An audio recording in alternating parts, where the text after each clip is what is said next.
what do I have to be in order to be what we call work for the county, basically, or for the ag department? Requires a 4-year degree. I've got a 4-year degree in plant science and ag production from Fresno State. We like it to be either in biology, botany, chemistry, but it can also be in plant science, animal science.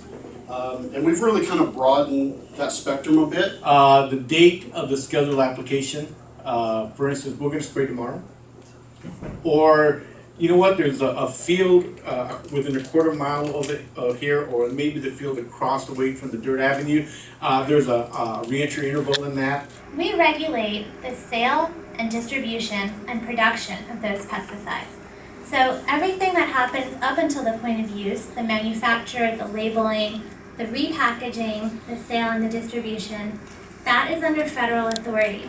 So this is an example of how, here in California, as I mentioned, that we have federal EPA, then DPR, and at the county level, the county ag commissioners, which is very different from the rest of the nation, because usually it's the federal EPA and then maybe the ag department at the state level. So, but here in California, you have the 3 regulatory agencies, so we work together.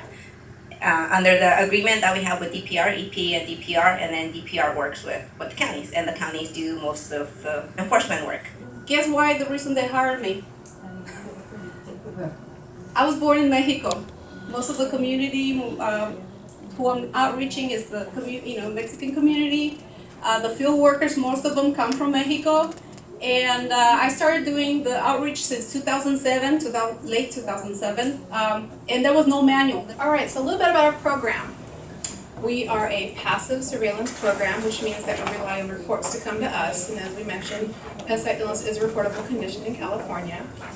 We are a unique program in that we are the largest and oldest of its kind in the nation.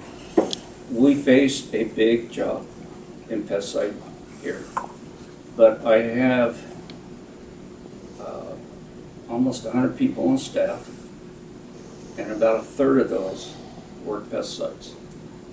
So we do our very best with our limited resources to protect the environment, to protect the farm workers, and to protect the growers from themselves. Shut off valve right there.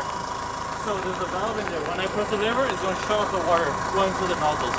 Okay, that goes for both sides. Okay, so when we're spraying the grapes, I turn it off, we turn around again, and turn back on. And they have the shutoffs right here. Okay, so when the rig is not running, I can shut off all these and turn on all these. Or I can shut off all this side, run this side, or I can do whatever I want. And everything in the compliance bucket the employer has to provide. If the label requires the use, they should have one available to them if they're not already wearing one. It's always a good idea to have a spare for everything. You never want to be caught without one. You want to be able to say, I broke my respirator, it tore, got dirt in it, I left it on the top of the tractor and I drove away without it. I've got a spare, I know how to use it.